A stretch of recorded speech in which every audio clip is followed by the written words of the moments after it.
in the vast, silent emptiness of space. Some secrets are best left undisturbed. We all know the official story of the Soviet Salyut 6 space station. A marvel of engineering, a symbol of human ambition.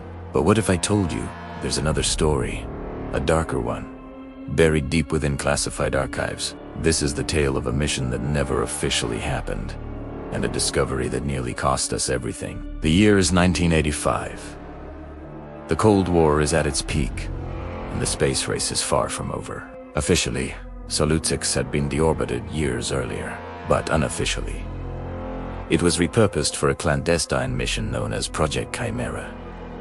Its crew, Commander Dmitry Volkov, a veteran cosmonaut, and Dr. Anya a brilliant Xeno. Their objective was to investigate a strange anomaly detected on a rogue asteroid, designated XM1, which was passing unusually close to Earth's orbit. Approaching XM1, Dmitry and Anya were struck by its appearance. The asteroid wasn't the usual chunk of gray rock. It was covered in a bizarre, web-like structure that shimmered with an unsettling, bioluminescent green. During a spacewalk, Anya carefully collected a sample. It was a crystalline growth, almost like a mineral, yet it pulsed with a faint, rhythmic light. Back inside the lab module, under the microscope, its true nature was revealed. It wasn't a mineral, it was biological, a type of extremophilic fungus, composed of silicon and unknown organic compounds, capable of surviving the vacuum of space.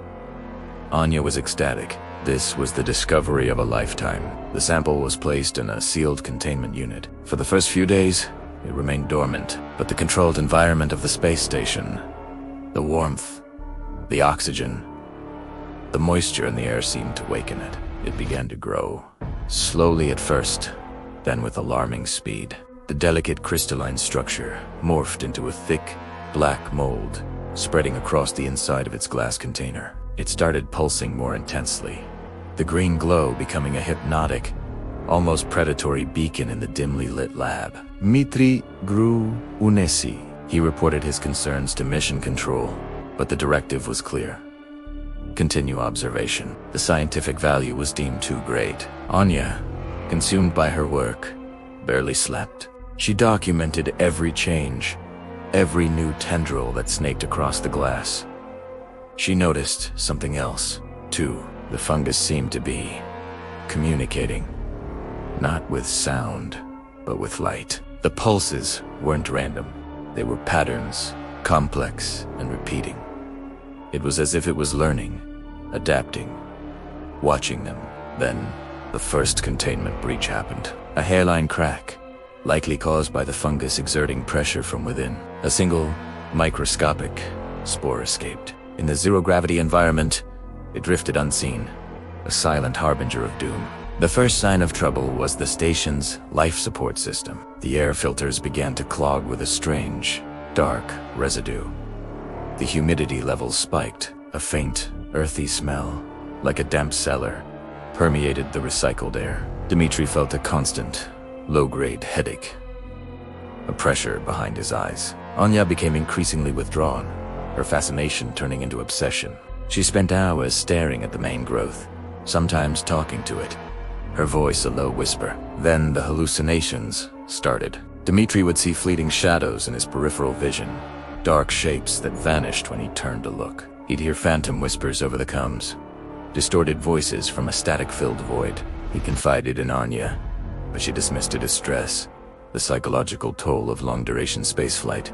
But her own hands had started to tremble, and she would often clutch her head, complaining of a piercing migraine. The truth became horrifyingly clear when Dmitry found a small, dark patch of mold growing on a control panel in the command module. It was the same black fungus.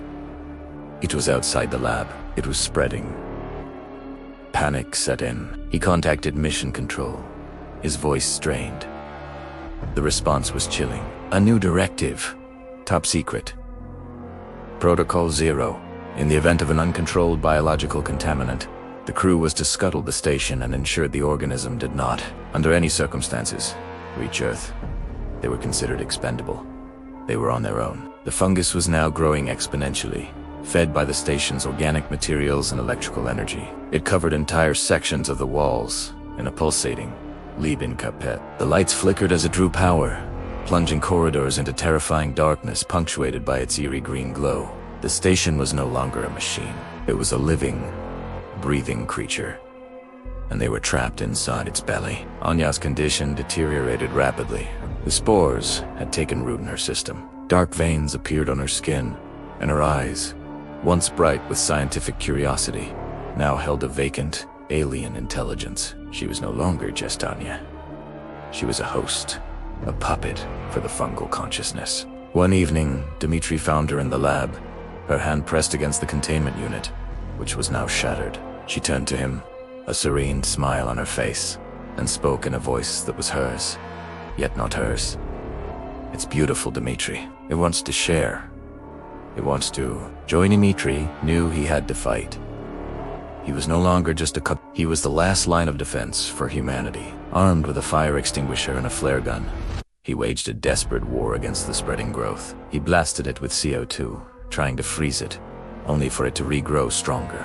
He fired flares into the thickest masses, the fire momentarily revealing the horrifying extent of the infestation. The station was dying around him. Alarem's bladed systems failed, and the very air was becoming toxic. He knew what he had to do. He had to initiate the Dovetsikensei. He fought his way to the command module, the fungal tendrils grabbing at his legs, the air thick with spores. He saw Anya blocking his path, her body now partially covered in the black growth. She pleaded with him, telling him they could bring a new form of life to Earth, a gift. For a moment, he hesitated, seeing the woman he knew beneath the monstrous transformation. But then he saw the cold, predatory light in her eyes, and knew she was gone. He shoved past her, ignoring her cries, and reached the control panel. With trembling, bruised fingers, he overrode the safeties and initiated the irreversible sequence. Descend Salyut 6 on a collision course with Earth's atmosphere. His final transmission to mission control was simple. Protocol 0 is engaged. It's for the best. Forgive us. As the station began its fiery descent, Dmitri sealed himself in the Soyuz re-entry capsule, his only hope of escape. Through the small porthole, he watched Salyut 6 burn, a brilliant, tragic funeral pyre streaking across the sky. He had survived, but he was forever changed. On Earth, the official story was a meteor shower. Eyewitnesses who saw the station break apart were dismissed. Dmitri Volkov was officially declared lost in a training accident months prior. He was taken to a secure underground facility where he lived out the rest of his days in quarantine, a ghost in the system, his body and mind forever scarred by what he'd seen. He was a hero no one could ever know, the man who saved the world from a silent, creeping horror from the stars. The story of Project Chimera serves as a chilling reminder. As we continue to reach for the heavens, we must be prepared for what might be reaching back. For in the infinite darkness between worlds, there are things far older and far stranger than we can possibly imagine. And sometimes, the greatest discoveries come at the greatest cost.